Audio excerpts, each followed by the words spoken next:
Mustafa Sahmud, Timbalan Menteri Pendidikan Tinggi, diiringi yang berbahagia Profesor Datuk Teknologi Dr. Masila bin Kamarudin, Naib Chancellor Universiti Teknikal Malaysia Melaka, serta Yudhif Berhormat.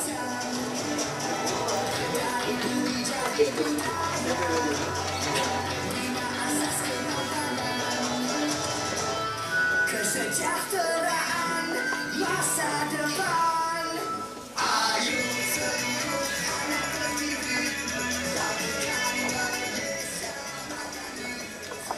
Nyanyian lagu negaraku dan UTM terbilang.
Hadirin persilakan duduk.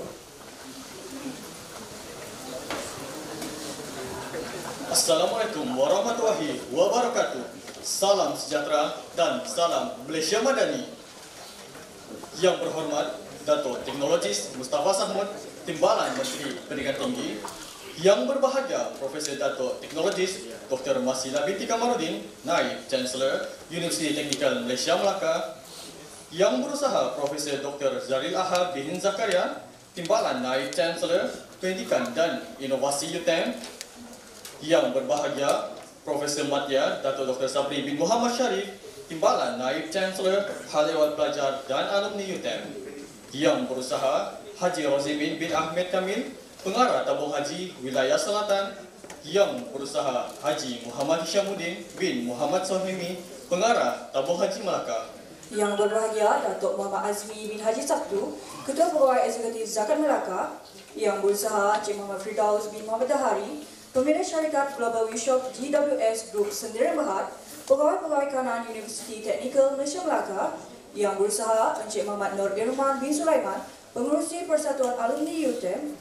Yang berusaha Hafiz Hafizal bin Abdullah, Yang di-Pertua Majlis Perwakilan Pelajar UTM, Barisan Majlis Perwakilan Pelajar UTM, seterusnya para hadirin yang dikasihi sekalian. Selamat datang ke Forum Talk to Us, mahasiswa Tibet sebagai pemacu transformasi digital negara. Sempena lawatan rasmi yang berhormat ke Universiti Teknikal Malaysia Melaka. Bagi memberkati majlis kita pada hari ini, majlis dimulakan dengan bacaan doa yang akan dipimpin oleh Saudara Muhammad Daniel Haikal bin Hamar Rafiz. Dengan segala hormatnya, dipersilakan.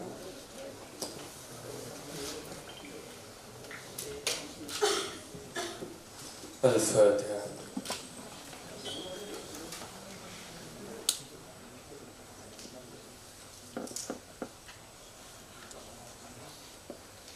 Bismillahirrahmanirrahim. Alhamdulillahirabbil alamin. Wassalatu wassalamu ala asyrafil anbiya wal mursalin wa ala alihi washabbihi ajmain.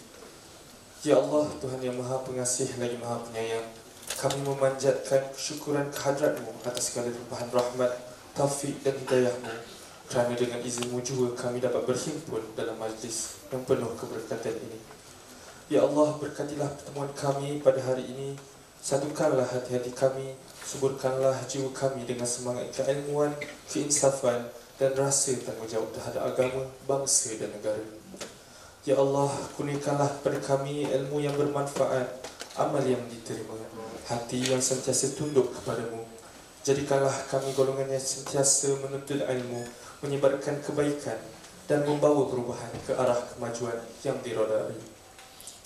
Ya Allah, berkatilah kehadiran tetamu kehormat kami yang berhormat Teknologis Datuk Teknologis Mustafa Sakmud, Timbalan Menteri Pendidikan Tinggi. Limpahkanlah kepada beliau kekuatan, kesihatan, kebijaksanaan serta keteguhan hati dalam melaksanakan amanah dan tanggungjawab sebagai pemimpin rakyat. Pandulah beliau dengan petunjuk-Mu, jauhkanlah beliau dari segala fitnah dan kezaliman, serta pemudahkanlah urusannya dalam membina masa depan yang lebih gemilang untuk negara kami tercinta. Ya Allah, jadikanlah kami semua, para pelajar, warga universiti dan seluruh rakyat Malaysia insan-insan yang berilmu, berakhlak mulia serta menjadi penyumbang kepada pembangunan ummah dan negara. Ya Allah, jadikanlah majlis ini sebagai satu majlis yang mendapat rahmat-Mu, majlis yang membawa manfaat serta majlis yang menambah keberkatan dalam kehidupan kami. Rabbana atina fid dunya hasanah wa fil akhirati hasanah wa qina azabannar. Wa sallallahu ala sayyidina Muhammad wa ala alihi wa sahbihi wasallam. Walhamdulillahirabbil alamin. Amin amin ya rabbal alamin. Semoga majlis kita hari ini diberkati Allah Subhanahu wa taala. Seterusnya, majlis menjemput Yang Berhormat Datuk Teknologis Mustafa Sakmud, Timbalan Menteri Pendidikan Tinggi bersama tetamu kehormat dan barisan Majlis Perwakilan Pelajar UTM serta hadirin sekalian untuk sesi bergambar beramai-ramai.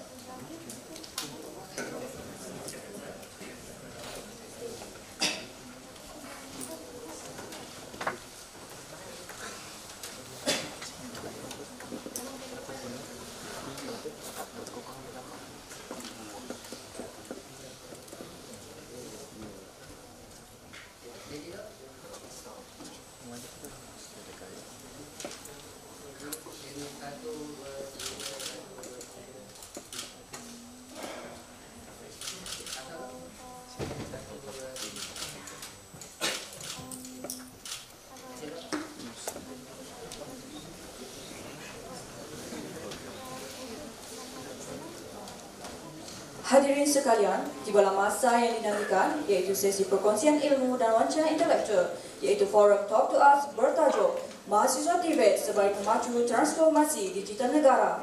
Majlis dengan sukacitanya menjemput Saudara Hafiz Hafizal bin Abdullah yang di-Pertua Majlis Perwakilan Pelajar UTM bagi mengiringi Yang Berhormat Datuk Teknologis Mustafa Sakmud, Timbalan Menteri Pendidikan Tinggi Malaysia bersama dua panel iaitu Yang Berusaha Encik Muhammad Nur Irman bin Sulaiman, Presiden UTM dan Yang Berusaha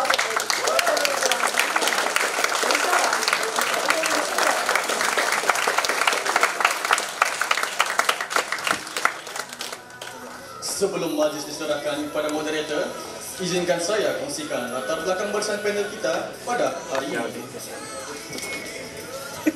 Panel yang pertama, Yang Berusaha Saudara Hafiz Hafizal bin Abdullah merupakan pelajar ijazah sarjana muda juruteraan mekatronik di Universiti Teknikal Malaysia Melaka yang menunjukkan kecemerlangan dalam kepimpinan pelajar di peringkat universiti dan kebangsaan. Beliau pernah memegang jawatan sebagai Presiden Persatuan Mahasiswa-Mahasiswi Anak Sabah Sarawak, TIMAS dan Timbalan yang di-Pertua Majlis Perwakilan Pelajar UTM sesi 2023-2024. Sekarang beliau merupakan yang di-Pertua Majlis Perwakilan Pelajar UTM bagi sesi 2024-2025 dan merupakan Setiausaha Agung Majlis Perundingan Pelajar Kebangsaan MPPK 2025.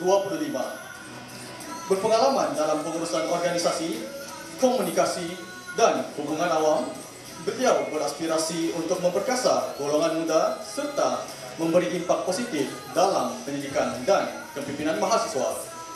Panel kita yang kedua pada hari ini ialah Yang Berusaha Encik Muhammad Nur Irman bin Sulaiman, anak kelahiran Kuantan dan dibesarkan di Kuching, merupakan alumni Universiti Teknikal Malaysia Melaka tahun 2010 dari Fakulti Teknologi Maklumat dan Komunikasi. Semasa di UTM, beliau aktif dalam berbagai aktiviti termasuk mewakili universiti dalam sukan kayak pada Masum 2009 serta memegang jawatan Timbalan Presiden Persatuan Pelajar FTM Cambridge. Kini, beliau berkhidmat sebagai pengarah teknikal di Olive Patch Technologies Serdirian Bahar, syarikat perudik IT tempatan yang diiktiraf sebagai rakan aplikasi terbesar Oracle di Malaysia. Panel kita yang ketiga yang berusaha teknologis Dr. Ridwan Jumaidin juga merupakan seorang alumni Universiti Teknikal Malaysia Melaka dari Fakulti Kejuruteraan Mekanikal. Beliau melanjutkan pengajian ijazah sarjana di Universiti Teknologi Malaysia dan ijazah kedoktoran di Universiti Putra Malaysia. Beliau kini bertugas sebagai timbalan pengarah di Pejabat Perancangan dan Pembangunan Akademik di bawah timbalan Naib Chancellor Akademik dan Antarabangsa. Sebelum ini, beliau pernah memegang jawatan Ketua Jabatan Teknologi Kejuruteraan Pembuatan serta penyelaras program Teknologi Kejuruteraan Pembuatan. Dalam bidang Tibet, teknologis Dr. Ridwan terlibat dalam penyelarasan program akademik mengikut keperluan badan akreditasi seperti MQA, MBOT dan BEN. Selain terlibat dalam persicilan profesional dan pengubahan standard baharu bersama MQA, beliau juga telah tersenarai di dalam World Top 2% Scientist Single Year Achievement 2021 berdasarkan sumber daripada Stanford University. Majlis dengan sukacitanya menyerahkan majlis kepada moderator kita pada hari ini, iaitu Yang Berhormat Datuk Teknologis Mustafa Samud, Timbalan Menteri Pendidikan Tinggi Malaysia. Dengan segala hormatnya, majlis mempersilakan. Terima kasih saudara dan saudari pengacara majlis. Bismillahirrahmanirrahim. Assalamualaikum warahmatullahi wabarakatuh. Salam Malaysia Madani dan salam selamat pagi. Yang berbahagia Profesor Datuk Teknologis Dr. Masila Muhammad dan semua TNC, semua pegawai di TM. Kita juga ada di hormat kepada Abu Haji dan yang lain-lain, agensi kerjaan dan swasta, barisan kepimpinan MPP UTM dan seterusnya, pelajar yang dikasihi sekalian. Apa kabar semua? Pada pagi ini kita amat bertuah. Saya pun tidak tahu sama ada dirancang atau tidak, tapi semuanya daripada Borneo.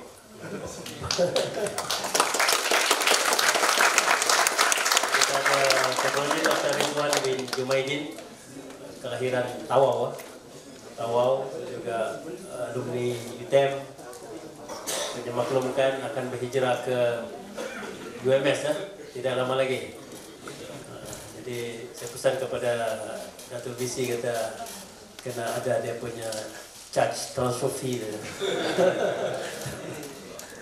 Okey.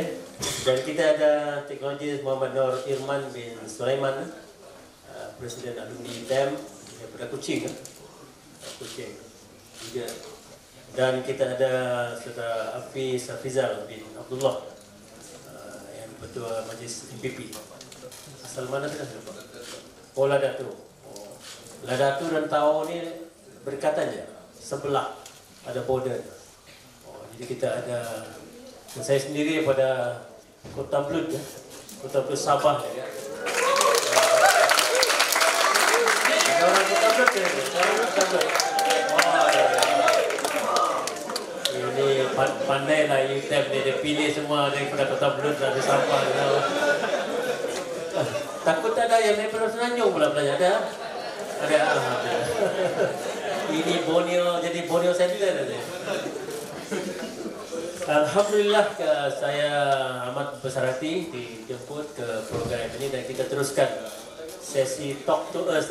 Yang ini kita buat secara bersiri, kali ini UTM. Jadi kita mau para mahasiswa kita ini talk to us. Kita ada alumni kita, majlis perwakilan kita, dan kita memang pilih seorang pensyarah, terutama pensyarah muda ini untuk kita ketengahkan. Apalagi top 2% saintis ini untuk kita angkat mereka. Bukan kita menidakkan yang sini ya. We respect them, kita hormati, tetapi ini masanya kita untuk mencari pelapis-pelapis kita, terutama di universiti. Ini pun dibuat oleh yang beberapa menteri ya, dalam siri-siri karisma dan juga. So kita sebenarnya cuba untuk melahirkan yang kita sebut bakat-bakat terbaik negara. Bukan saja di kalangan mahasiswa, tapi juga di kalangan pensyarah-pensyarah, terutama pensyarah muda ini. Siapa lagi yang kita mau naikkan selepas ini kalau tidak mereka? Kita mau ekosistem itu berlaku. Kita tidak mau akan ada gap, kesenjangan antara pimpinan-pimpinan pelapis sama ada mahasiswa ataupun pensyarah-pensyarah kita. Dan sebagai seorang engineer memang saya agak selesa. Di tempat-tempat lain saya agak kekok sedikit sebab dia banyak filosofi. Tapi bila saya datang kepada UTM Anton University ini saya rasa amat selesa sebab we are in the same frequency, synchronized. Jadi pada hari ini kita akan bercakap tentang TVET dan cabaran AI. Ini penting supaya kita boleh melihat ke depan, terutama 10 tahun yang akan datang ini, apa yang akan berlaku kepada negara kita terutama. Jadi yang akan mengisi nanti itu adalah anda semua, yang muda-muda itu, pensyarah muda dan juga mahasiswa yang relatifnya muda. Jadi maknanya kita kena bina masa depan itu sekarang, dan kita kena tahu apa cabarannya. Jadi sebelum itu kita kena berkongsilah dengan panel kita ini. Mungkin kita bermula dengan kita punya yang dipertua dulu lah. Pandangannya macam mana? Melihat tentang adakah TVET ini masih dianggap sebagai pilihan kedua ataupun bagaimana kita mengubah persepsi. Okey, silakan. Okey, bismillahirrahmanirrahim. Assalamualaikum warahmatullahi wabarakatuh. Salam sejahtera saya yang menjajah Universiti Melonjak ke hadapan. Salam MPP untuk mahasiswa. Pertama sekali saya nak mewakili pelajar lah semua Datuk. Terima kasih sebab datang ke UTM. Walaupun kita ni kecil tapi kita memang hebat. Dan Datuk-Datuk pun selesa kan Datuk di sini. Datang-datanglah selalu. So, bila kita bercerita tentang TVET, tentang pandangan TVET, kita ada satu stigma bahawa TVET adalah satu industri kedua, satu industri alternatif kepada pelajar-pelajar. Saya sendiri sebenarnya berasal daripada Politeknik di Kota Kinabalu, Sabah. Jadi saya menghadapi stigma itu sebenarnya. Orang mengatakan Politeknik, Kolej Komuniti, Kolej Vocational ini ibarat tempat kepada mereka yang sudah tiada tempat. Bila kita cek UPU, semua orang mohon UMS, orang mohon UM, orang mohon UPM. Yang poli ini adalah yang sudah diketepikan. Yang Kolej Komuniti orang sudah diketepikan. Tapi sebenarnya stigma ini salah. Sebab TVET adalah satu industri yang berkembang pesat. Dan kita tak boleh, TVET ni bukan satu industri yang hanya terlibat dengan teknologi saja, bukan dengan kejuruteraan teknologi saja. Kita ada banyak, kita ada animasi, kita ada bermacam-macam perkara-perkara yang melibatkan latihan, semua berkaitan dengan TVET. Dan kalau kita mau kata TVET ni ada hiliran pun, sedangkan kebolehpasaran pelajar lepasan TVET di Sabah sekarang adalah 99%. Jadi stigma bahawa TVET ni adalah industri kedua, adalah pilihan kedua, pilihan alternatif itu sebenarnya tidak benar lah. Jadi ini adalah cabaran yang besar kepada kita sebenarnya di industri TVET ini.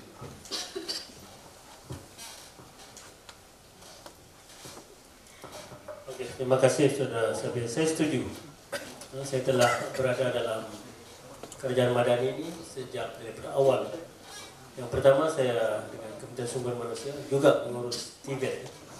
Dan sekarang ini directly di bawah Kementerian Pendidikan Tinggi.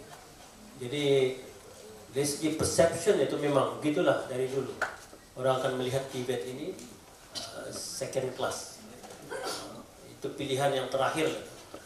Tapi orang tidak tahu sebenarnya dari segi kebolehpasaran TVET ini kadang-kadang lebih baik daripada yang industri-industri yang lain.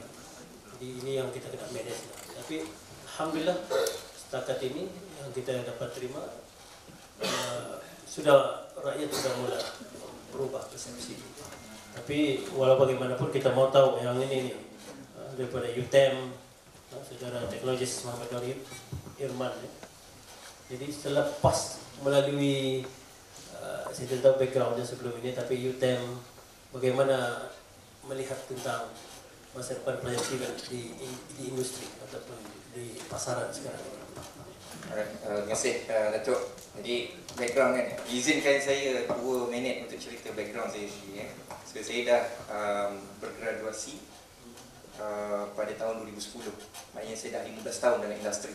15 tahun industri, 7 tahun bekerja, 8 tahun sebagai usahawan. So kini saya salah satu syarikat yang saya usahakan ialah syarikat berasaskan teknologi maklumat, memfokuskan kepada transformasi digital, iaitu Olive Touch Technologies. Dan baru-baru ni awal bulan 1 itu saya buka satu lagi syarikat yang fokuskan kepada recycling, plastik recycling. Tapi plastik recycling ini menjadi minyak petroleum. Right? So it's another deep technology. Itu sedikit berkenaan background saya. Dan bagaimana saya lihat di masa akan datang potensi untuk graduan-graduan TVET, betul? Betul soalannya. Kita kena lihat dari setiap industri ada perspektif yang tersendiri, right? Maksud saya di sini, dalam industri yang saya ceburi, saya ada 2 industri di sini. Satu IT, satu lagi deep technology, which is conversion of oil, plastic to oil. Dalam bidang IT, memang industri player sangat mencari graduan-graduan yang berkemahiran dan ada skill dalam bidang teknologi. On the other hand, dalam bidang deep technology, syarikat-syarikat dalam bidang ini memerlukan graduan-graduan yang lebih kepada teori, kerana ini melibatkan chemical engineering, right, yang memerlukan teori fundamental. Dan menjawab soalan Datuk tadi, dia bergantung kepada sudut pandang ataupun perspektif industri masing-masing lah. Tapi secara generalnya, kalau saya boleh bagi a fair comment, saya dah berada dalam bidang IT dalam tempoh 8 tahun, right? Deep technology dalam tempoh setahun. Dalam tempoh 8 tahun ni, apa yang saya dapat rasakan dan apa yang kita sendiri cari ialah graduan-graduan yang berkompetensi, yang ada kompetensi dan ready untuk bekerja.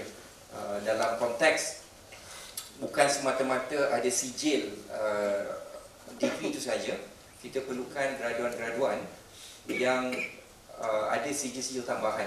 Okay, contohnya ada banyak, kalau dalam IT kita ada CMA, ada Oracle Cert dan sebagainya, dan dalam engineering mungkin ada sijil-sijil yang lain juga. Jadi dari sudut industri player, kita sangat mencari graduan-graduan yang ada add-on selain daripada sijil degree. Jadi untuk tempoh akan datang, saya nampak keperluan ataupun demand untuk graduan-graduan TVET ni akan semakin meningkat. Itu komen saya. Okey, terima kasih. Ini adalah contoh sekarang ni dalam pelan pendidikan tinggi Malaysia pun kita nak buat shift from job seeker to job creator. Jadi ini antara contoh yang berjaya dilahirkan. Tadi kepada UTM graduan TVET kita memang antara juga mungkin tidak sempat hari ini, tapi selalunya kita akan melawat kita punya usahawan TVET kita. Yang saya sudah pergi merata, memang hebat-hebat. Walaupun dia hanya sekadar diploma ataupun sijil, tapi apabila dia berada di luar, dia seperti ada kepakaran dia, kemahiran dia. Cuma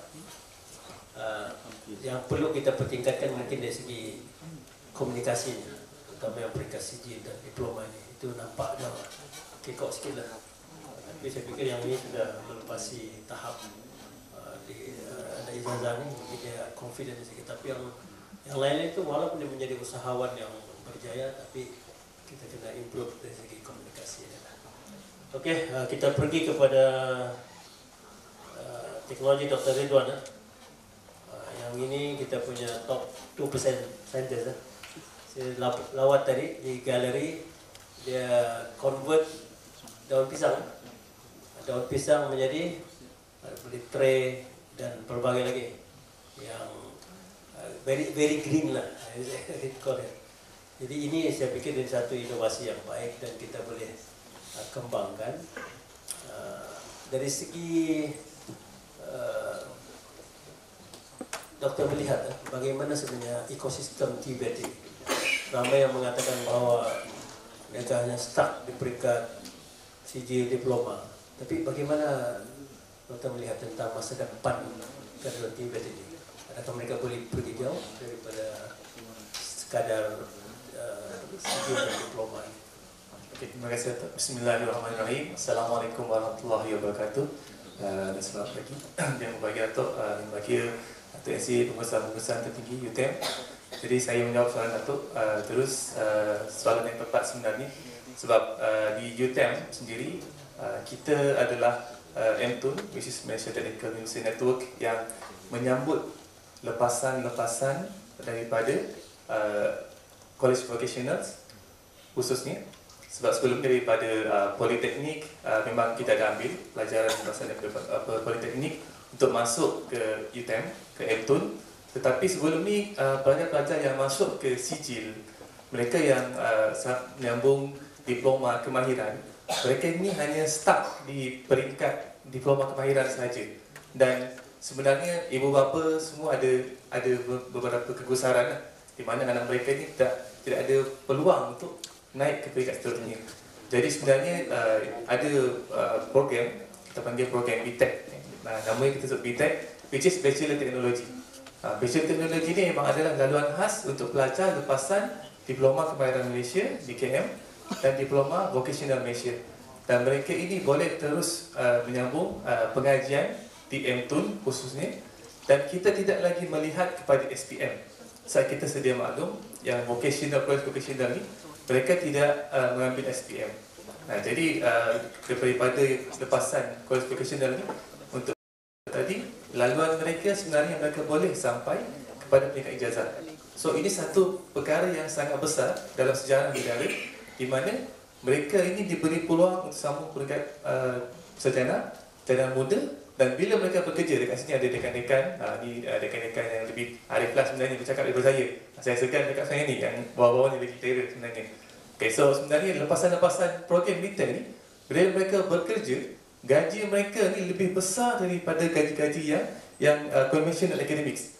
Sebagai contoh ni macam pelajar program lepasan machining.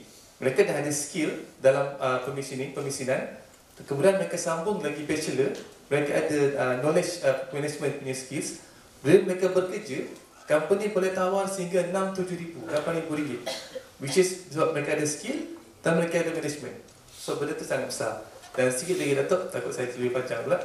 Untuk makluman yang terkini, maklumat terkini di mana ada adalah kerjasama antara UTM dan juga MQA, di mana kita telah berjaya, alhamdulillah lulus pun, which is standard ijazah sarjana kedoktoran untuk TVET. Di mana sebelum ni kalau kita lihat lepasan mungkin mereka habis BTEC saja. Lepasan BTEC ni kalau dia nak sambung master ataupun PhD, dia ada stigma sedikit. Sebab mereka ni banyak skill. So bila mereka nak pergi kepada buat master, buat PhD, agak mungkin ada gap di sana. Tetapi kita telah pun berjaya membangunkan dan telah pun diluluskan di majlis MQA, iaitu standard di mana mereka boleh sambung master dan kedoktoran dalam TVET. So maksudnya macam jawab soalan tadi, daripada sijil mereka ini laluan mereka dah ada. Ini pun satu sejarah negara yang sangat besar bagi saya, sebab lepasan TVET ini diiktiraf sehingga ke peringkat kedoktoran. Dan cara mereka sedikit berbeza, mereka tak perlu buat research sebagainya. Mereka akan buat di industri.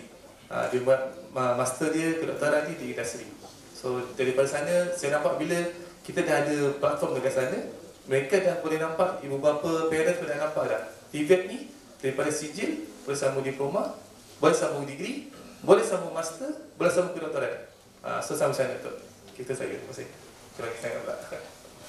Itu sebenarnya maklumat yang kadang-kadang parents tidak maklum sebenarnya daripada pelajar. Dia hanya ingat dia setakat diploma, kebanyakan diploma. Tapi sebenarnya ekosistem itu telah kita bina sehingga mereka kedoktoran PhD.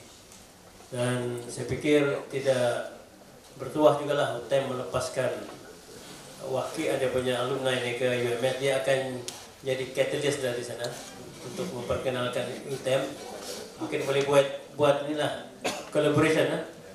Collaboration ni kata UTM nak pergi Sabah. Ni ada iklan ni okey. No comment. Itu menteri, level menteri. Well, kalau rezeki dia apa boleh. Okey. Okey, itu pusingan yang pertama. Jadi supaya kita ada two-way interaction ini, kita mintalah kepada terutama mahasiswa kita ni kalau ada persoalan, pandangan, jadi kita boleh kongsikan. Kalau boleh kita buka dulu untuk persoalan Q&A. Okey, silakan. Nama, fakulti dan Okey, selamat pagi dan salam sejahtera kepada Yang Berhormat. Sebelum tu saya perkenalkan diri saya. Nama saya Sylvester Dungat Andabali. Saya dari Fakulti Teknologi Kejuruteraan Elektrik. Jadi soalan saya kepada Yang Berhormat adalah, apakah langkah yang boleh diambil untuk memastikan graduan TVET mendapat peringkatan setaraf dengan graduan akademik tradisional? Terima kasih. graduan Akademik tradisional. Tradisional. Terima kasih. Okey, terima kasih. Buka dulu.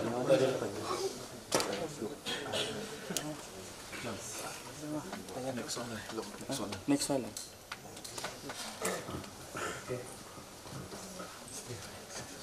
Selamat pagi dan salam sejahtera. Nama saya Leonard Lalolawai. Saya merupakan pelajar dari FTKIP UTM. Jadi soalan daripada saya adalah, bagaimanakah KPT membantu mahasiswa TVET dalam mendapatkan akses kepada teknologi terkini seperti AI, IoT dan automasi? Itu saja. Terima kasih. Okey, satu lagi.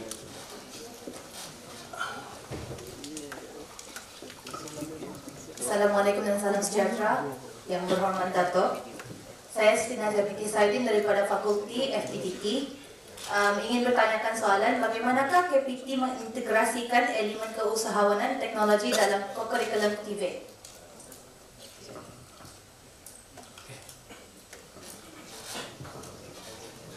Kita ada 3 ni, boleh kita jawab. Moderator pula dia tanya. Tapi semua siri pun sama juga. Hanya moderator yang kena. Okey, yang lain boleh ya. Saya fikir ada juga jawapan-jawapan yang lain. Untuk pengiktirafan graduan TVET ini, saya fikir saya tidak tahu lah kalau ada masalah, tapi saya fikir tidak ada masalah. Sebab kita ada, kalau dari segi engineering ni kita ada BEM kan, kita ada apa ni, badan yang mengiktiraf, terutama kita yang menjadi engineer lah. Dan kita ada import, kita pun ada import, yang dapat teknologi semua ni semuanya daripada import. So saya tidak fikir ada perbezaan dari segi pengiktirafan lah. Daripada saya tidak nampak yang itu lah, kecuali ada isu lain mungkin yang berlaku. Tapi kalau dia menepati kriteria, dia akan boleh dapat sama ada IR ataupun PS, dan itu hanya yang ada degree. Tapi yang tidak ada yang peringkat diploma pun dia ada, dia panggil TC. TC. Ada juga yang lain-lain, ada yang GS. So yang dari segi pengiktirafan tidak badan-badan ini mengiktiraf kepakaran yang kita ada. Yang itu yang saya fikir, kecuali ada kes-kes tertentu yang mungkin yang berlaku. Tapi setakat ini saya pikir lebih treatmentnya sama saja dengan yang lain. Okey, tentang AI dan juga otomasi ini kita akan pergi ke sesi kedua. Mungkin yang itu kita akan cuba jawab. Dan tentang integrasi keusahawanan. Ini saya fikir ada sesuatu yang KPT dan juga semua universiti sedang tekankan, termasuk UTM. So kita mahu yang saya sebut tadi itu, kita mau transform daripada merely job seeker yang hanya mengejar jawatan-jawatan ini, tapi kepada job creator, usahawan. Yang ini kita perlu tekankan.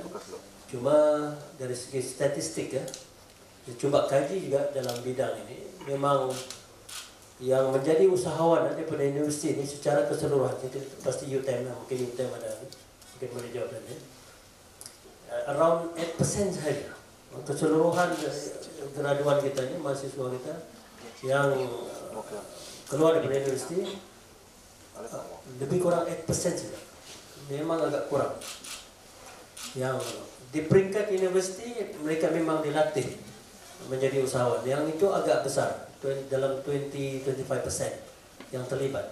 Tapi apabila mereka keluar, itu yang menurun. Mungkin ada isu tentang startup capital untuk memulakan perniagaan masing-masing.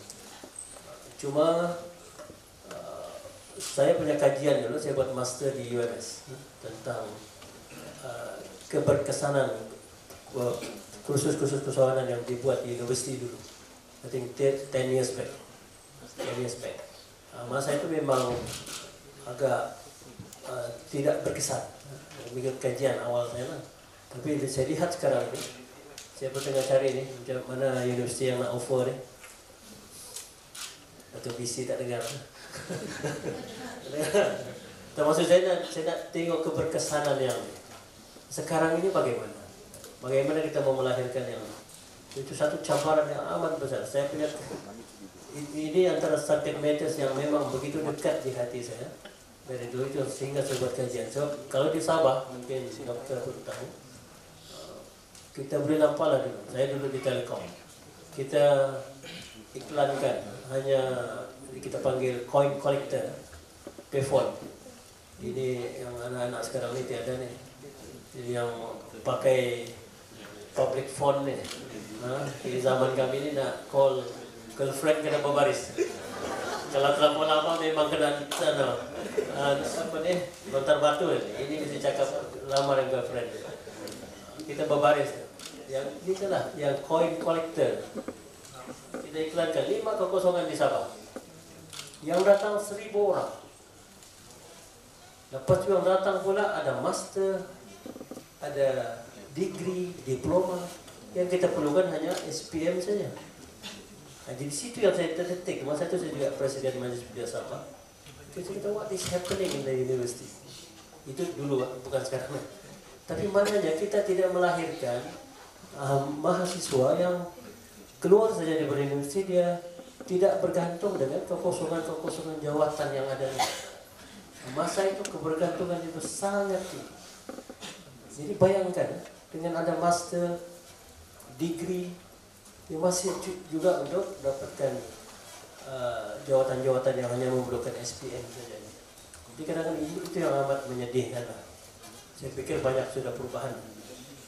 Tapi kita yang pengalaman kita ini, sebenarnya apa yang kita buat di universiti sekarang ini, kita dilatih untuk mencari solusi kan. Buatlah apa-apa tugasan yang diberikan oleh pensyarah-pensyarah kita. Itu sebenarnya kita mencari solusi apa yang kita perlu buat.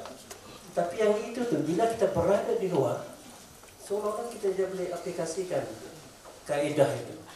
Dan kita terlalu bergantung dengan kekosongan jawatan yang ada ini. Jadi itu yang kita kena transform. From job seeker kepada job creator. Jadi ini yang cabaran besar lah. Kalau kita berjaya, saya pikir kita akan dapat lahirkan ramai usahawan-usahawan berjaya nanti, insyaAllah, terutama yang melibatkan Tibet. Dokter, kalau dah tanya.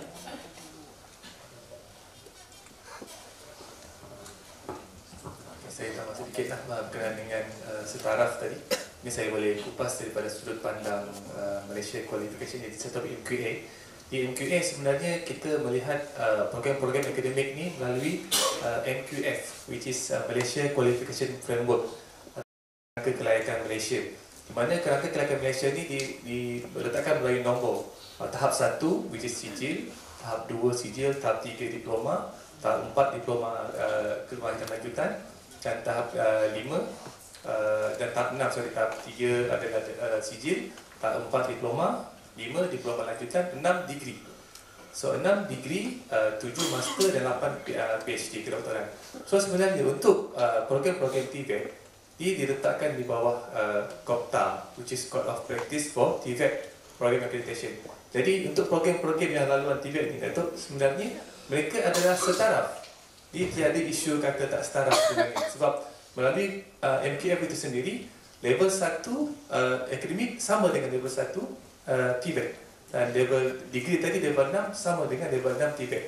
Sama juga bila yang saya beritahu tadi yang baru saya diluluskan oleh Majlis MQA, di mana level master akademik sama dengan level master TVET, dan level PhD akademik, cuma TVET kita panggil PhD, kita panggil dia doctorate, professional doctorate. Tapi dia keluar pun dia akan jadi doktor. Title doktor masih ada. So secara istilah dia beza dengan apel.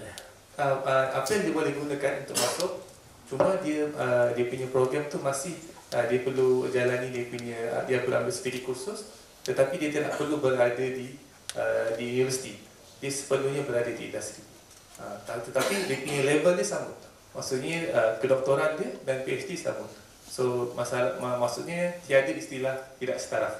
Dan kalau lihat sekarang pun di SSPA ataupun skim perkhidmatan awam, bila dimasukkan dah laluan kelaikan TVET telah dimasukkan. Dan saya percaya kerajaan sedang dalam usaha untuk mengiktiraf TVET, dan banyak lagi jawatan-jawatan yang dimasukkan menggunakan kelaikan TVET.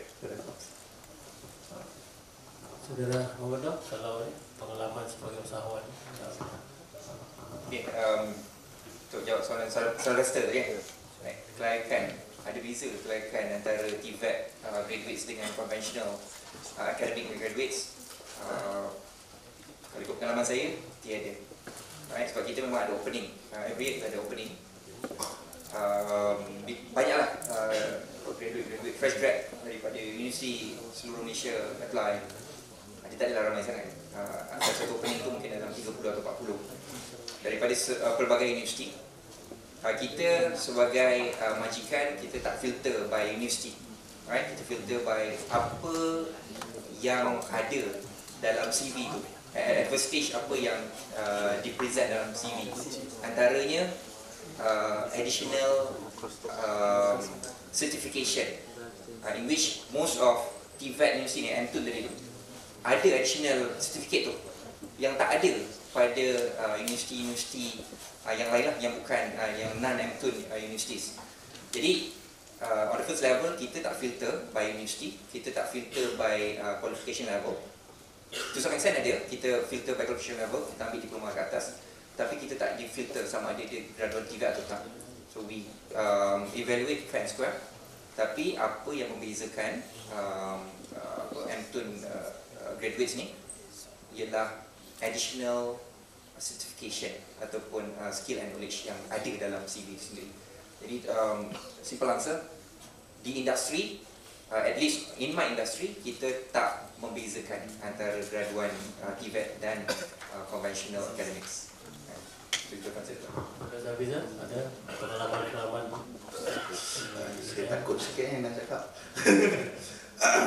Walaupun saya paling besar, tapi saya paling kecil kat sini. Okay, saya mau cakap dalam sudut pandang pelajar sebenarnya. Apa yang memang tiada perbezaan antara kualifikasi TVET dengan konvensional. Tapi apa yang membezakan kita adalah tangan kita ni sebenarnya. Tangan kita ni bila kita belajar betul-betul dekat dalam bidang TVET ni, kita belajar betul-betul, kita usaha betul-betul dalam bidang TVET, tangan kita ni adalah menjadi kelebihan kita daripada pelajar-pelajar lain di luar sana. Kita lah ni pelajar-pelajar TVET, kita ada kelebihan di tangan kita, iaitu kita ada skill tambahan, kita sangat hands on. Benda-benda ni lah yang menjadi di industri merupakan satu benda yang bisa dicari. Jadi pesanan saya adalah kita kena belajar betul di dalam UTM ni dan tunjukkan kita lagi hebat daripada orang di luar.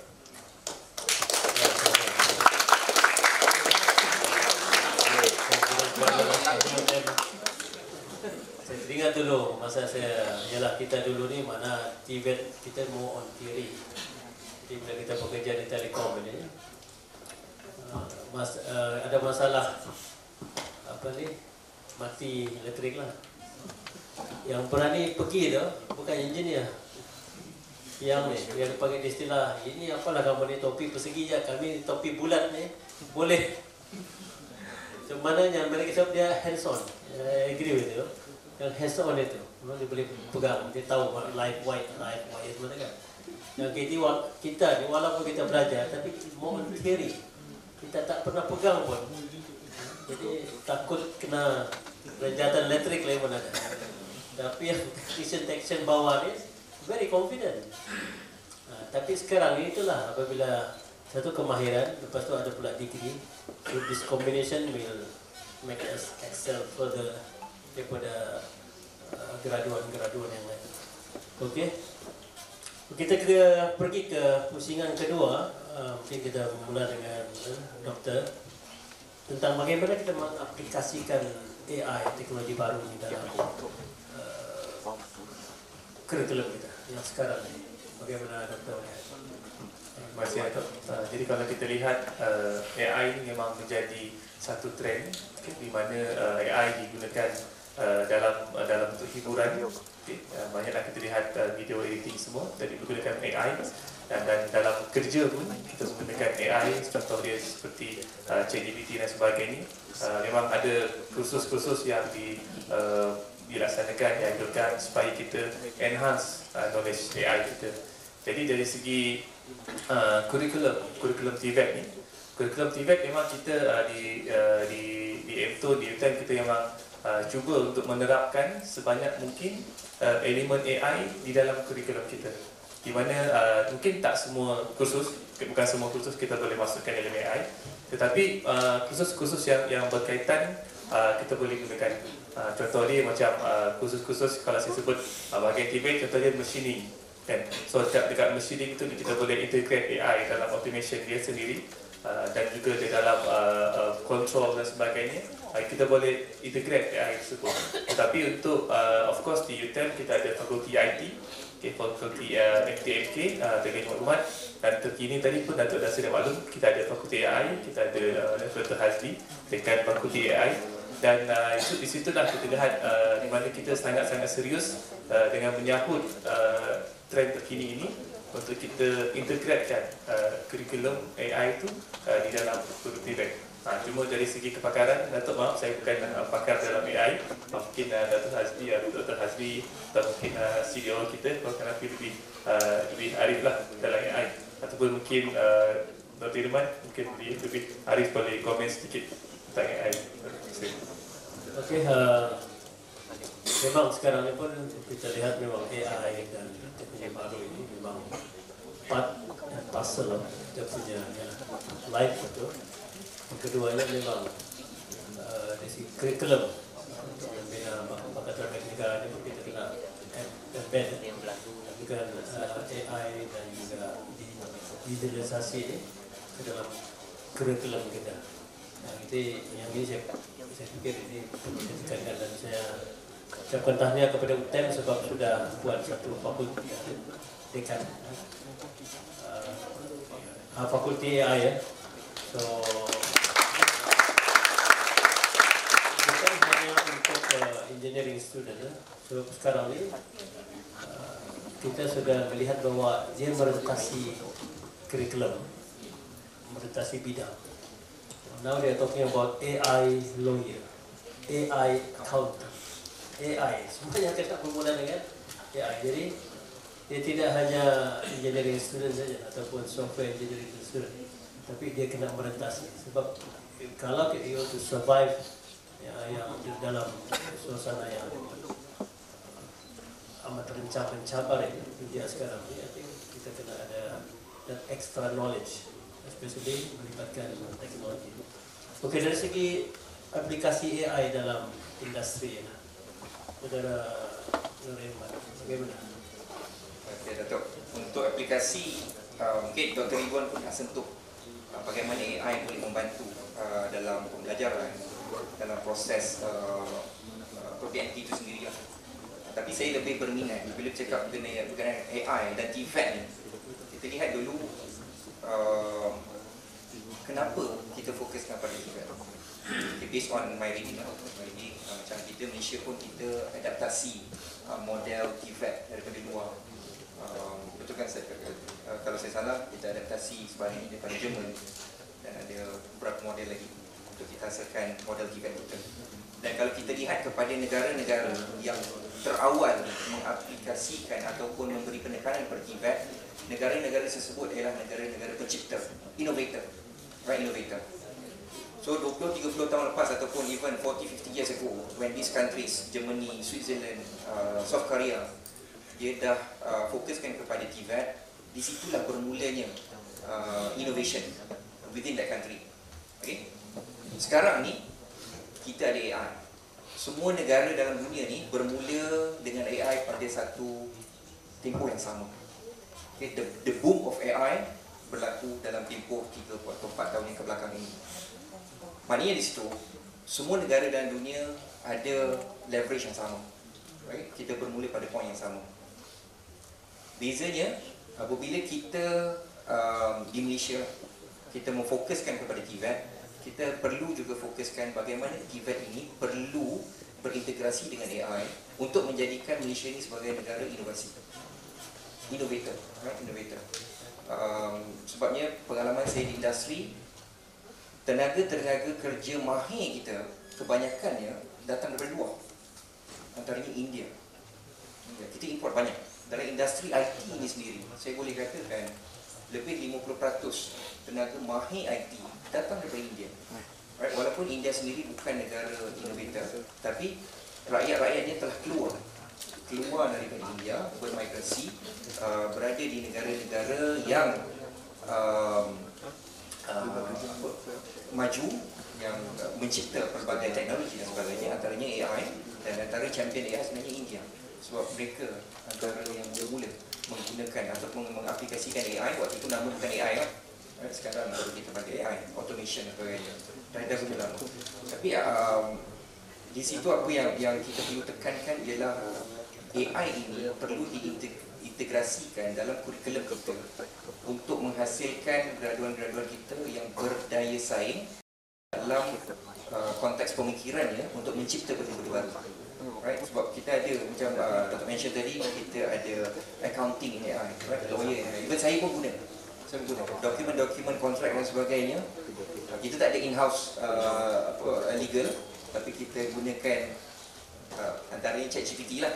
Right? I'm not sure to say this, tapi memang kita gunakan this LLM, okay, untuk mempercepatkan proses review, comment dan sebagainya. Even semalam pun kita ada satu insiden security network, so kita gunakan AI lah untuk bantu kita macam mana nak cepatkan proses analisis dan sebagainya. Jadi Datuk, poin saya di sini untuk aplikasi banyak cara kita boleh gunakan AI ini sendiri, tapi kepentingan ataupun peranan AI itu sendiri itu kita perlu terapkan dalam silibus ataupun perancangan TVET berdasarkan insya-Allah.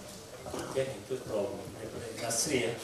So memang apa yang kita belajar di universiti ini memang akan diaplikasikan dalam industri kita keluar nanti lah.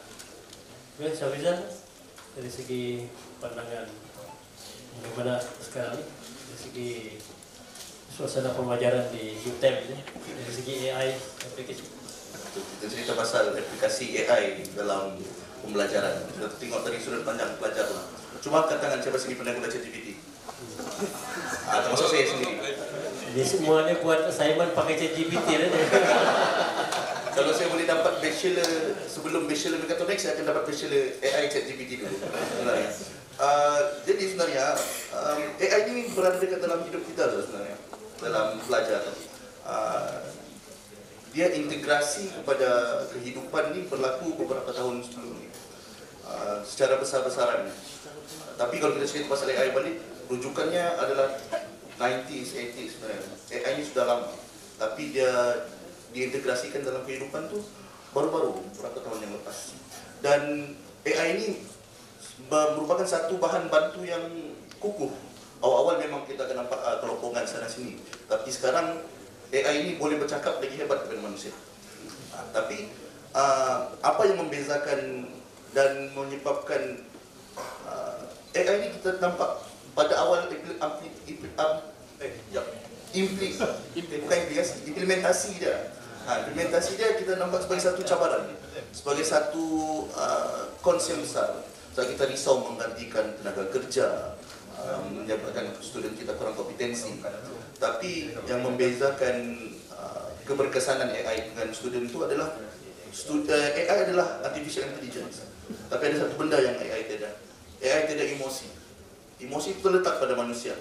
Jadi kita gantilah berapa banyak AI pun dekat dalam pembelajaran kita, dekat dalam industri, tapi AI ini tidak emosi. Jadi siapa yang meletakkan emosi pada apa yang AI cadangkan, apa yang AI cuba aplikasikan adalah manusia. Jadi inilah pelajar-pelajar kita yang selalu sudah guna ChatGPT, orang tahu sudah macam mana sebenarnya. Kalau AI cakap macam ni, kita cek betul ke tidak. Kita cek tepat ke tidak. Kita siap tanya lagi AI itu, betul ke ni kau buat.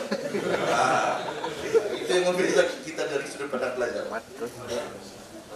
Mungkin doktor boleh bagi input tak? Macam mana nak menilai pelajar-pelajar ni? Nak tanya ChatGPT ni. Okay, so untuk saya berkongsi dengan Datuk lah. Sebenarnya bila saya bila AI dah ada, saya sendiri sebenarnya bila saya menyampaikan kuliah, saya mengajar pelajar untuk kita sini TVET Datuk. So kita ada sesi lab dan kita kena buat lab report. So saya beritahu pelajar dulu saya boleh terima bila saya nampak ada spelling error dalam report. Saya kata sekarang bila kamu buat report rasa macam ayat tak sedap, kamu boleh minta ChatGPT untuk improve kamu punya ayat ataupun grammar. Tetapi knowledge daripada kita. Maksudnya kita kena macam tadi yang saya beritahu, kita kena lebih pandai daripada ChatGPT. Dia tak boleh dia boleh pandai kita. So saya ada pengalaman di mana kita minta data berapa banyak program professional studies. Dia bagi 106 program professional doctorate. Saya cari source tak jumpa. So maksudnya maklumat tu dia create sendiri. That's why mahasiswa-mahasiswa berhati-hati dengan ChatGPT. Sebab maklumat yang diberikan tu mungkin dia akan create sendiri. So kita boleh gunakan dia sebagai tools untuk bantu check, improve kita punya dokumen, tetapi knowledge daripada kita. Kita yang beri dia knowledge, kita minta dia untuk check, untuk improve. So tak ada lagi istilah spelling error, kita tak perlu lagi hantar. Mungkin saya nampak bisnes yang akan down adalah proofreading service. Belum ni orang bayar proofreading sampai beribu-ribu untuk thesis. Kita boleh minta ChatGPT buat proofread untuk kita. Free. Tak payah bayar. Thesis dah boleh proofread secara free.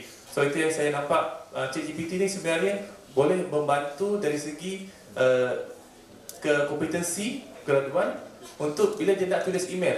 Kadang-kadang bila graduan kita nak apply tempat internship, dia akan hantar email yang very simple dan banyak grammar error.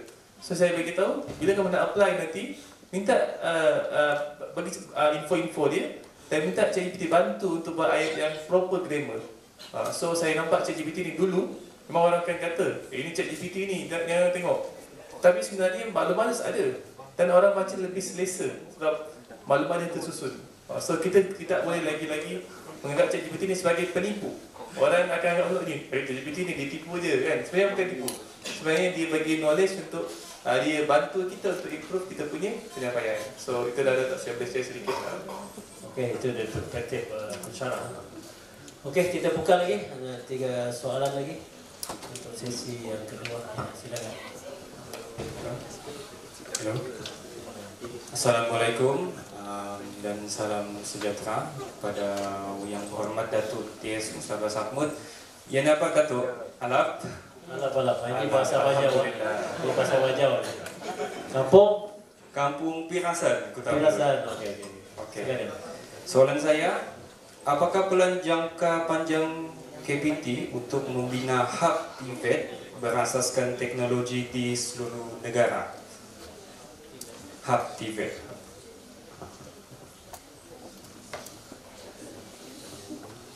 Okay, next.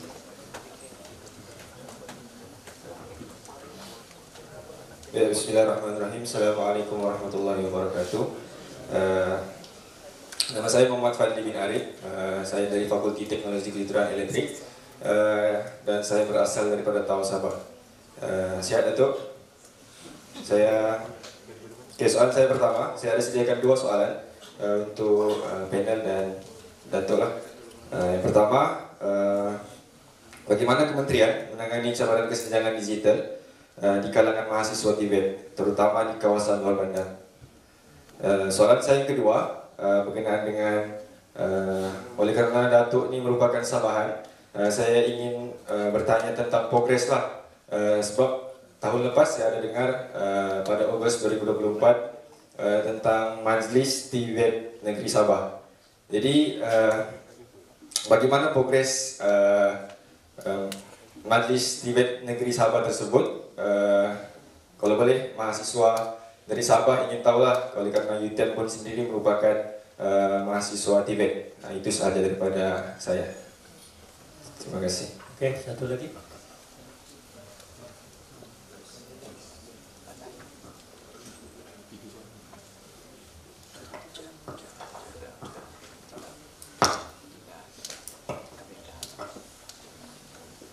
Ada lagi? Okey, kalau tidak ada kita tidak.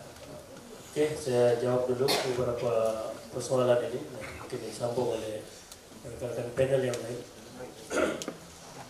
Hub Tibet, Hub Tibet ini saya tidak pasti apa maksud Hub Tibet, tapi kalau kita kaitkan dengan kita ada MTON, salah satunya UTM kan. Kalau itu boleh di-consider sebagai Hub Tibet, saya rasa itu antaranya lah. Dan kita juga ada rangkaian satu politeknik, terutama yang teknikal, dan juga itu di bawah kementerian kita. Tetapi di kementerian-kementerian yang lain pun sedang giat untuk mempromosikan Tibet. Jadi saya pikir itu bolehlah kita consider sebagai hub Tibet yang berada di seluruh negara. So saya pikir Tibet ini sekarang ni sudah menjadi satu jenama. Sebab Perdana Menteri kita, terutama yang timbalan Perdana Menteri yang menjadi pengerusi Majlis Tibet Negara, begitu giat untuk mempromosikan Tibet ini. Kita akan ada Hari Tibet Negara, saya dimaklumkan di Melaka, Malaysia. Kan? Hari Tibet Negara kita ada Carnival Tibet. So itu sebenarnya antara yang sedang kita cuba giatkan. So kalau nombor 1 dan nombor 2 negara ini drive Tibet, saya pikir ini negara ini akan menjadi hub Tibet, semua negara, semua negeri-negeri ini. So yang itu kita sedang giat usahakan. Sebab kalau kita mau menjadi negara maju, inilah asasnya. Kita kena kuatkan kita punya Tibet kita untuk kita boleh melahirkan terutama bakat-bakat terbaik negara dan juga inovasi-inovasi baru yang kita boleh laksanakan. Okey, dan itu sebenarnya akan mengurangkan kesenjangan digital di luar bandar ini. Itu kita sedang usahakan supaya tidak ada jurang, kita mau kurangkan. Cuma satu tadi yang saya berminat, kalau kita beri kategori sebagai kesenjangan digital, ada satu produk tadi yang boleh boost, internet booster. Yang ini kita akan cuba minta UTM bantu kita akan cari lokasi. Ingatkan dulu ada orang Sabah ingat ni si Wehena. Ada yang di Pitas. Yang kepasan naik pokok tu. Yang itu kalau dia nanti kita kisah dengan tu si namanya Wehona. Jadi yang ini ni. So di Sabah sendiri ni, kalau kita boleh ni kan kita punya pelajar ini pun, kalau kita boleh yang saya dimaklumkan low cost, tapi kalau dia boleh boost kita punya internet coverage di kawasan kampung itu, saya pikir itu satu sumbangan yang baik dan kita boleh kurangkan kesenjangan digital antara bandar dan luar bandar. Saya pikir banyak lagi produk-produk yang lain, tapi yang ini yang saya minat ini sebab dia low cost dan kita boleh beri sumbangan kepada masyarakat. Dan tentang Majlis Tibet Sabah ini memang saya suarakan sebab masa itu belum ada lagi kita ada Majlis Tibet peringkat nasional yang dipengurusikan oleh Yang Amat Berhormat Timbalan Perdana Menteri Datuk Seri Dr. Zahid Hamidi. Yang itu di peringkat nasional dan memang diturunkan di peringkat negeri-negeri. Saya tidak tahu sudah ada atau tidak. Saya rasa sudah ada. Sabah pada masa itu baru kita canangkan. Cuma masa itu saya berada di Kementerian Sumber Manusia. Memang kita adalah sebagai penyelaras untuk Majlis Tibet. Satu Majlis Tibet negara dan juga Majlis Tibet yang lain. Cuma yang terkininya saya tidak pasti apa progresnya sebab saya tidak terlibat secara langsung. Ini saya minta hari itu supaya Kementerian Sains, Teknologi dan Inovasi Sabah yang di bawah diterajui oleh Yang Hormat Haji Arifin Arif untuk teruskan. Tapi tidak apa, nanti saya akan tanya balik apa status penumbuhan Majlis Tibet negeri Sabah ini. Tapi saya pikir itu kalau dibuat itu maknanya dia boleh gabungkan semua institusi Tibet yang berada di negeri Sabah, terutama di Parlimen saya sendiri di Sepanggar itu kebanyakan nanti 80% institusi Tibet berada di Sepanggar. Dan juga I think around 70% IPT, IPTS pun berada di Sepanggar. So senang kita nak koordinat. Okey, boleh ada tambahan dari panel-panel kita? Persoalan-persoalan tadi. Ada? Sama sikit dekat Sabah memang dekat Melaka memang ada Majlis Tibet negeri Melaka dan setahu saya itu yang pertama di Malaysia di peringkat negeri. Melaka antara negeri yang pertama yang menubuhkan Majlis Tibet negeri Melaka, di mana Majlis Tibet negeri Melaka ni dia menggabungkan semua institusi Tibet di negeri Melaka dan dia lebih kepada mempromosikan Tibet itu sendiri di negeri Melaka. Mereka ada laksanakan karnival pendidikan Tibet negeri Melaka. So untuk mereka maklumkan macam mana untuk supaya betulkan persepsi ataupun penyelamat Tibet itu sendiri di kalangan warga sekolah. Itu saya tambah. Mungkin saya boleh respon untuk kesenjangan digital. Saya boleh tahu perkataan kesenjangan tu, gap. Digital gap untuk pedalaman. Memang kita berada di Sabah dan Sarawak ni, kita tahu kekangan geografinya, right? Banyak rumah-rumah, kampung-kampung di pedalaman. In fact, benda ni pun relate juga dengan saya punya projek, Green Technology Project saya untuk convert minyak jadi plastik jadi diesel ni. Sebabnya diesel yang kita gunakan ni untuk pedalaman. Sebab di pedalaman di Sarawak lah, saya tak tahu di Sabah macam mana, tapi di Sarawak masih ada lagi rumah-rumah yang menggunakan generator, genset untuk electricity. So kita tahu bagaimana geografi dan bagaimana infrastruktur susahnya untuk wujudkan ataupun bina infrastruktur di kawasan-kawasan pedalaman. Jadi di situ ada gap dari segi digitalnya. Dan untuk address gap ni, ini merupakan tanggungjawab bersama. Dia bukan semata-mata di peringkat kerajaan saja, kerajaan pusat, kerajaan negeri. Dia juga perlukan participation daripada private juga, private secara CSR, right? Jadi untuk address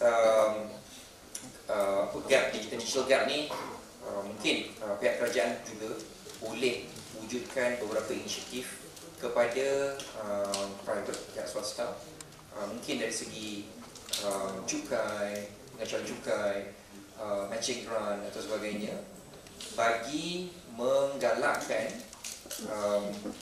private ataupun industri player ni memfokuskan kepada kawasan-kawasan yang masih belum diakses ataupun kurang akses digital dari sudut internet network.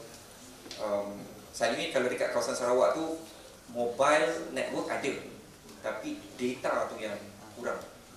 Data yang kurang. Kadang-kadang tempat masih guna 3G, masih ada lagi guna 3G.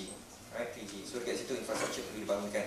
So untuk harapkan government saja mungkin kos ni besar, tapi perlukan participation daripada industri, dan industri dia sangat berminat kalau ada dollar and cent di situ. So dollar and cent bukan semestinya dari projek yang dia dapat. Mungkin daripada grant ataupun tax exemption. So, kalau lagi banyak inisiatif daripada kerajaan untuk wujudkan infrastruktur di kawasan-kawasan pedalaman ini, saya rasa saya yakin banyak industri player akan pergi kepada kawasan pedalaman dan address this isu kan. Ada? Kalau tidak kita report. Terus report lah. Report. Saya. Okay. So tidak tengah berfikir. Hari ini kita berbicara tentang debate dan juga tentang AI dan juga ada beberapa soalan daripada rakan-rakan tentang kesenjangan digital. So, kita boleh simpulkan bahawa debate ni bukan lagi pilihan kedua. Debate ni bukanlah pilihan alternatif. Debate ni adalah haluan utama, sama dengan haluan-haluan yang lain. Dan kita sebagai graduan-graduan debate perlu versatile dan boleh beradaptasi dengan perubahan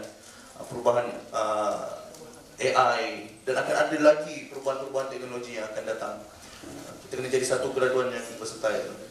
Dalam masa yang sama, kerajaan pun akan terus membantu dan beradaptasi bersama-sama mahasiswa untuk terus menjadikan mahasiswa kita lagi berkebolehan pada masa akan datang. Mungkin saya boleh bercakap dari arah student. Alright, terima kasih. Jadi untuk wrap up, mungkin saya di sini atas kapasiti Presiden Alumni, Presiden Alumni. Jadi alumni kita ada lebih kurang 45,000, 45,000 sekarang ni. Dan mengikut data yang terkini, kita punya graduate probability kita naik 98.1%. 98.1%. Jadi di situ Datuk menunjukkan betapa perlunya ataupun lakunya graduan-graduan TVET di pasaran. Right, jadi saya bangga dengan UTM sendiri. Saya bangga juga aku jadi persatuan alumni UTM yang GE tinggi. Dan dari sudut perspektif business owner pula, kita memang sangat mencari dan welcome collaboration with TVET institution. Dan so far macam apa yang kita dah tengok dekat bawah tadi dengan Datuk, kita buat MOU dengan universiti dan kita memang sangat berminat untuk berada dalam universiti sendiri sebab kita faham, kita tahu di sinilah tempatnya untuk kita dapatkan tenaga kerja yang kita perlukan di pasaran. Jadi pertamanya saya amat bangga menjadi graduan UTM, dan keduanya saya juga sangat looking forward untuk berinteraksi dan berkolaborasi dengan UTM dan juga institusi TVET dan juga KPT dalam memperkasakan TVET untuk menjadikan Malaysia sebagai negara pencipta innovator. Daripada untuk saya suka menyentuh berkenaan dengan stigma tadi yang kita bicarakan pada awal tadi, di mana stigma TVET sebagai second class. So macam yang saya bincangkan tadi, di mana telah banyak laluan yang disediakan oleh kerajaan dan penjenamaan semula dalam dasar TVET negara antara yang ditekankan adalah penjenamaan semula TVET. Dan saya percaya dengan apa yang telah dilaksanakan oleh kerajaan buat masa ini, setakat detik ini, stigma itu semakin mengecil. Saya dapat nampak trend tersebut bukan lagi seperti dulu yang mana nampak TVET seperti nampak IKM. Tapi bila kewujudan MTUN ini sendiri, MTUN yang mengangkat TVET di peringkat advanced TVET ataupun TVET termaju ataupun higher level TVET, di mana mereka dah nampak jika anak masuk ke sini, mereka ada advanced TVET, mereka boleh pergi. Dan in fact yang graduan tadi saya beritahu BTEC tersebut, di industri mereka bekerja sebagai engineer. So inilah yang kita nampak sebagai stigma TVET itu, saya nampak semakin lama semakin mengecil. Dan kalau saya pergi belajar-belajar program asasi TVET, mungkin asasi TVET ni saya nampak banyak pelajar-pelajar yang cemerlang dia masuk kepada program asasi TVET sebab dia tahu TVET ini 50% to 70% adalah praktikal. Mungkin mereka minat belajar, tetapi mereka mungkin ada masa ni mereka rasa mereka lebih suka yang praktikal. So bukanlah yang pergi ke TVET ni pelajar yang tidak pandai, tapi mereka yang tipe-tipe adalah mereka yang suka menggunakan kedua-dua kemahiran, which is psychomotor dan kognitif, dua-dua tersebut. Dan saya nak berkongsi sedikit data bila saya berbincang dengan kerajaan negeri. Antara yang perkara yang pertama ditanyakan oleh investor bila mereka nak melabur ke kerajaan negeri Melaka adalah, adakah kerajaan negeri ini boleh, negeri Melaka boleh provide the high skill punya level. Itu soalan pertama ditanyakan. So, apa peranan kita di universiti, di KPT, di kementerian adalah untuk kita produce higher skill level. Kalau ikut statistik, setakat 2025, 39.7% sahaja yang pekerja kebayaran mahir. Dan selebihnya adalah separuh mahir dan kurang mahir. Jadi inilah bila kita nak kata kita nak bergerak ke negara maju, kita perlu menyediakan kita punya resources kita, sumber manusia kita dalam bentuk yang high skill. Dan TVET lah jawapan kita. So itu saja. Terima kasih. Bukan pesan gemuruh kepada panel kita.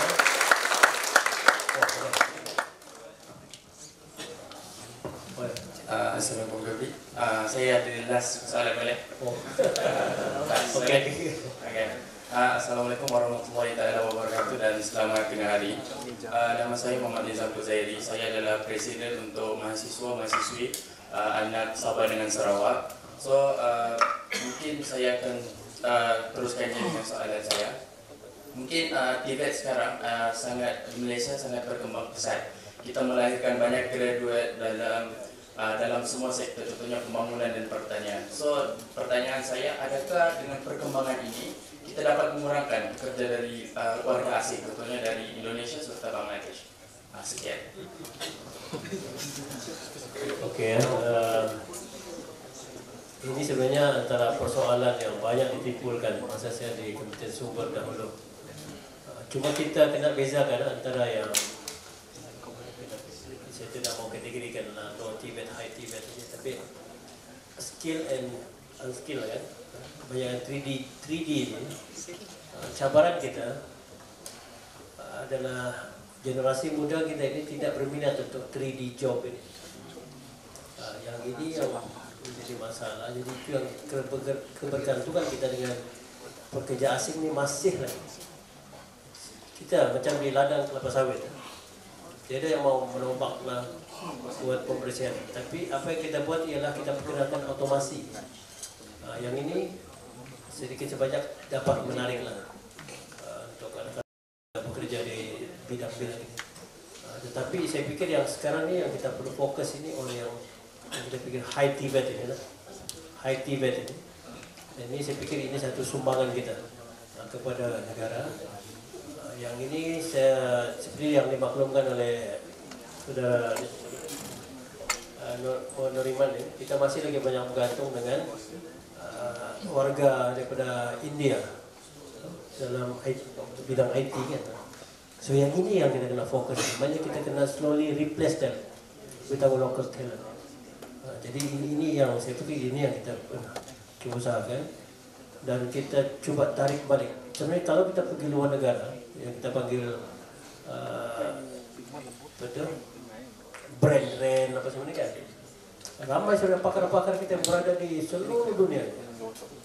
Kita tidak kurang pakarnya, tapi mungkin sebab sebelum ini dari segi gaji kita tidak dapat offer yang lebih tinggi, jadi mereka akan keluar, terutama ke Singapura. Jadi yang ini sebenarnya kita coba tarik balik untuk mengisi jawatan-jawatan yang ada yang dipegang oleh sokol warga asing ini dan bidang yang high teknologi, high TVET ini, high salary ini.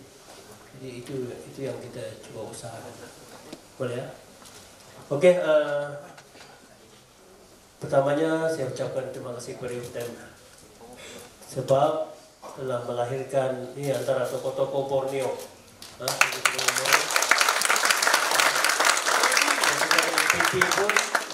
PP pun daripada Sabah. First time.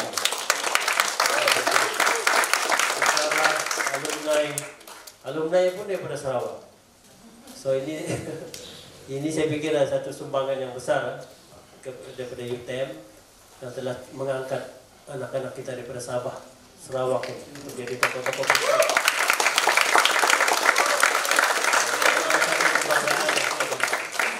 saya harap siapa yang terutama mahasiswa yang hadir ini, inilah sebenarnya yang kita mengharapkan.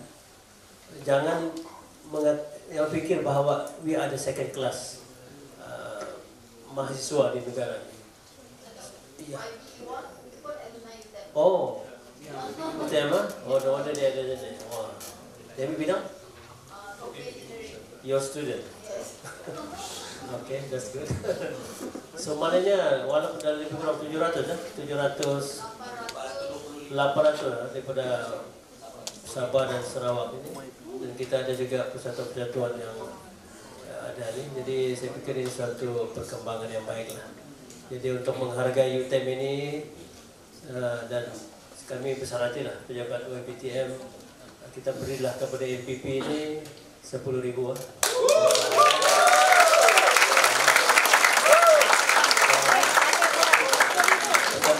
Buatnya ni kita bagi 5 lagi.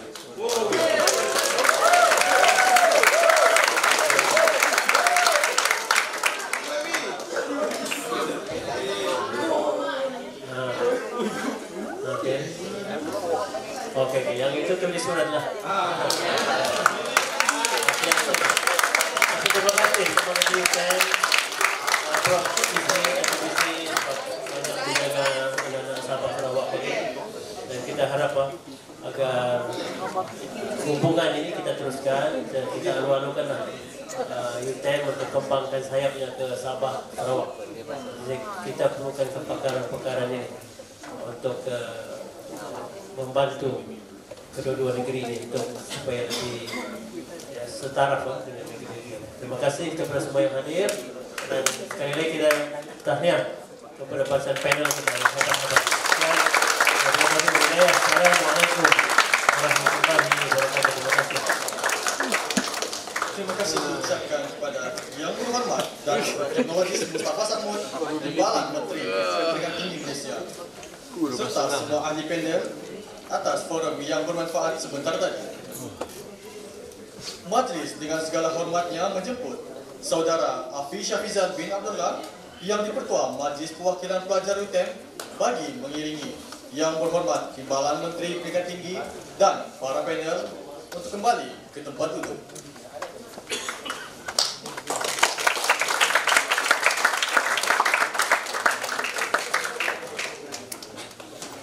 Seterusnya, majlis berehat sebentar dengan memberi laluan kepada persembahan nyanyian istimewa daripada Saudari Angela Kyo, Pelajar Pelajar yang bergerak dalam jadi Sarawak. Majlis mempersilakan.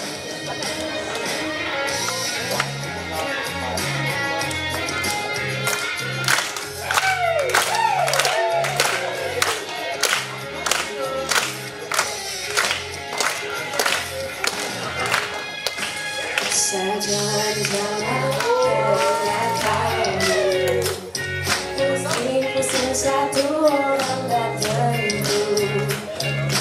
Kali siap yang ada kamu, kita zaman nomor 1. Teringat saja kita selalu pasal pesona-pesonamu yang dulu.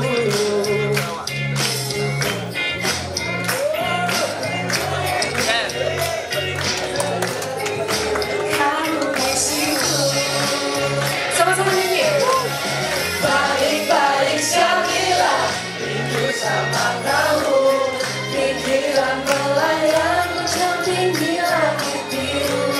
Sekarang saya pulang sabar dulu. Balik saja langit juga kamu melayang lintas pun jatuh lumina baru. Sekarang saya tunggu kamu pulang dulu, kita jumpa situ.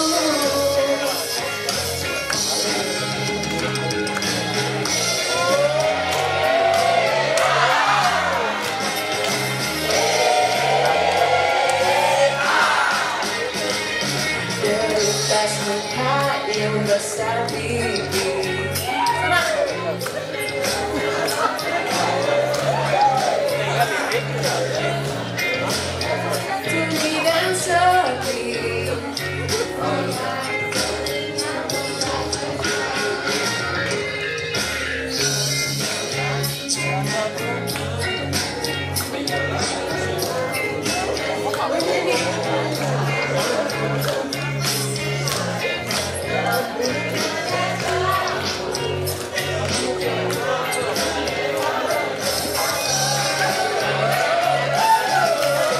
Balik-balik saya bilang rindu sama kamu.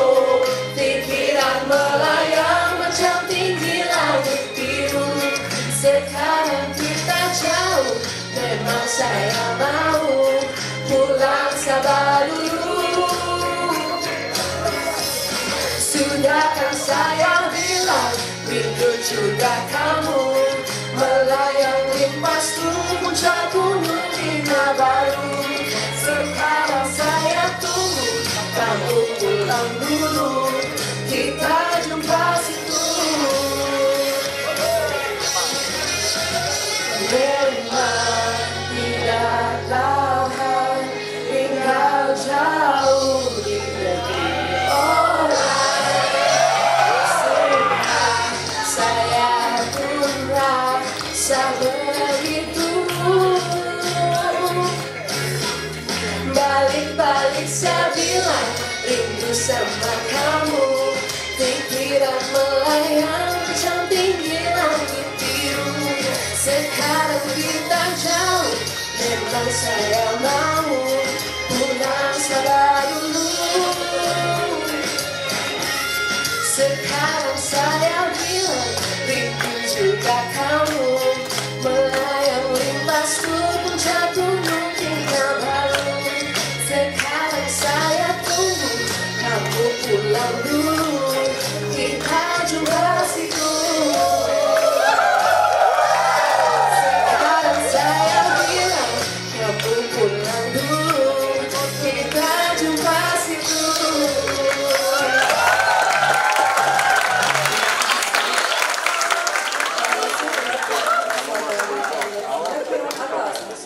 Sangat menimbulkan sebuah tadi. Majlis diteruskan dengan sesi penyerahan sumbangan dari agensi kerajaan dan swasta.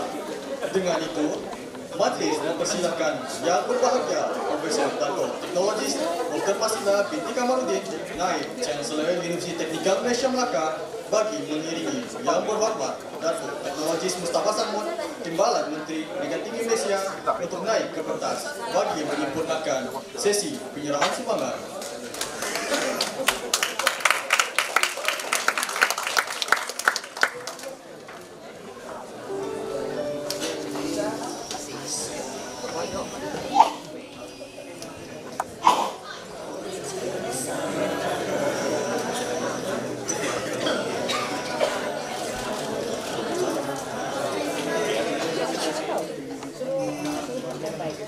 Bagi memulakan sesi penyerahan ini, dijemput Yang Berusaha Haji Rozimin bin Ahmed Kamil, Pengarah Tabung Haji Wilayah Selatan, untuk naik ke pentas bagi sesi penyerahan sumbangan dari tabung haji.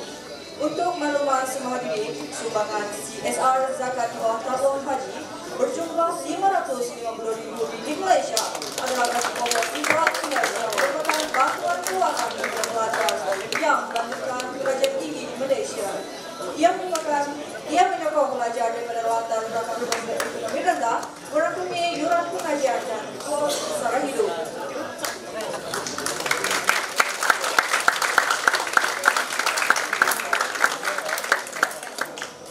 Terima kasih diucapkan kepada Yang Berusaha Haji Rozimin bin Ahmed Kamil, Pengarah Tabung Haji Wilayah Selatan. Seterusnya, dijemput Encik Muhammad Firdaus bin Tubari, Ketua Penolong Pengarah Bahagian Operasi Zakat Melaka, untuk naik ke pentas bagi sesi penyerahan dana wakalah agihan zakat dari Zakat Melaka. Untuk maklumat semua hadirin, Pusat Zakat Melaka menyumbang zakat berjumlah RM197,490 dan 54 sen untuk penerima zakat dari kalangan mahasiswa UTM. Ketua Pegawai Negeri Zakat Melaka untuk menyerahkan wap cek kepada Yang Berbahagia Dato' Naib Chancellor disaksikan oleh Yang Berhormat Menteri Pendidikan Tinggi Malaysia. Terima kasih diucapkan kepada Encik Muhammad Firdaus bin Tubari, Ketua Penolong Pengarah Bahagian Operasi Zakat Melaka. Seterusnya, dipersilakan Yang Berhormat Datuk Teknologis Mustafa Samud, Timbalan Menteri Pendidikan Tinggi bagi sesi penyerahan beasiswa kepada penerima beasiswa alumni. Dijemput Saudari Nur Azri Insyirah binti Said untuk naik ke pentas bagi menerima mock check beasiswa alumni bernilai RM6,000 Malaysia.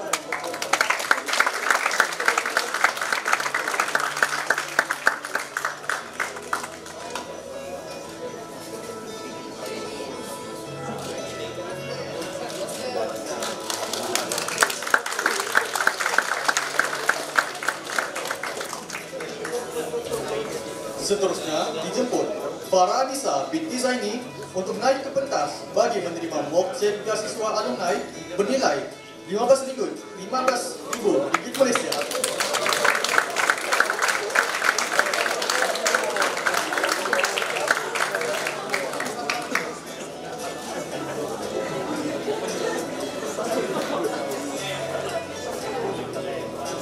Terima kasih diucapkan kepada Yang Berhormat Datuk Teknologis Mustafa Samud, Timbalan Menteri Pendidikan Tinggi yang telah menyempurnakan sesi penyerahan beasiswa sebentar tadi. Seterusnya dijemput Yang Berusaha Encik Muhammad Firdaus bin Muhammad Dahari, pemilik syarikat Global Workshop GWS Group Sendirian Bahan untuk naik ke pentas bagi sesi penyerahan sumbangan 2 buah laptop kepada penerima.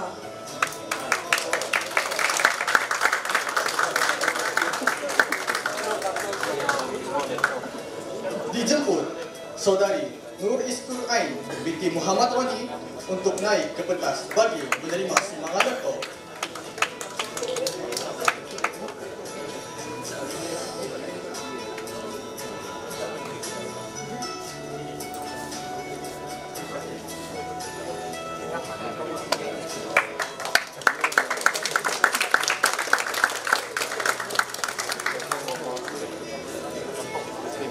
Seterusnya dijemput Saudari Milda binti Usman.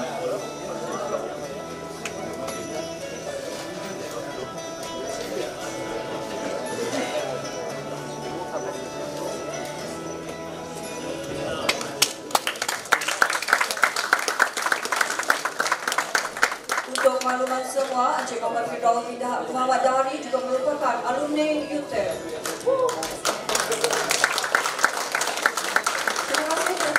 Yang Berusaha Encik Muhammad Firdaus bin Muhammad Dahari, pemilik syarikat Global Workshop GWS Group Sendirian Bahan. Seterusnya dijemput Yang Berhormat Datuk Teknologis Mustafa Samud, Timbalan Menteri Pendidikan Tinggi Malaysia bagi sesi penyerahan sumbangan bantuan kewangan one-off bantuan K4U bernilai RM2,500 Malaysia.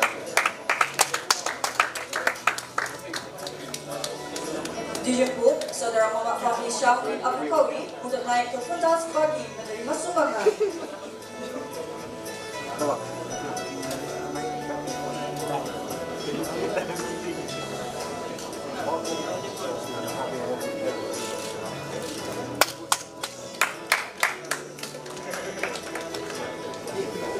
Seterusnya dijemput Saudari Alvinda anak perempuan Subramaniam untuk naik ke pentas bagi menerima sumbangan.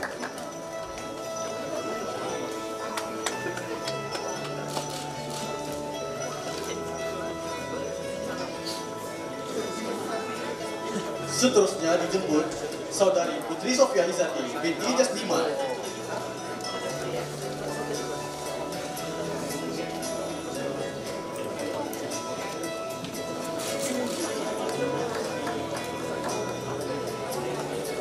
Seterusnya dijemput Saudari Alicia Ong Izwan.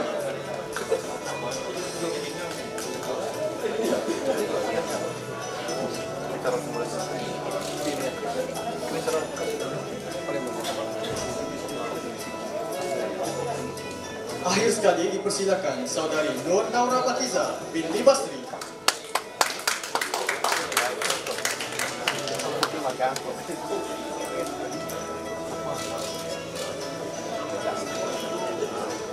Terima kasih diucapkan kepada Yang Berhormat Datuk Teknologis Mustafa Sakud, Timbalan Menteri Perniagaan Tinggi Malaysia atas penyerahan sumbangan sebentar tadi. Seterusnya, sebagai tanda penghargaan, majlis mempersilakan Yang Berbahagia Profesor Dato' Teknologi Dr. Masila binti Kamarudin, Naib Chancellor Universiti Teknikal Malaysia Melaka, untuk menyampaikan cenderawasih penghargaan kepada Yang Berhormat Dato' Teknologi Mustafa Sakud, Timbalan Menteri Perniagaan Tinggi Malaysia.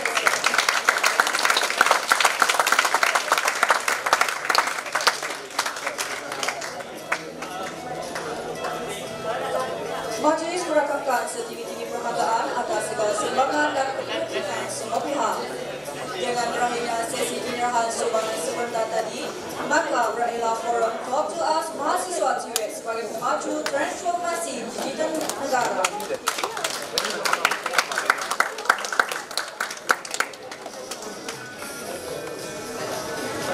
Majlis merakamkan setinggi-tinggi terima kasih kepada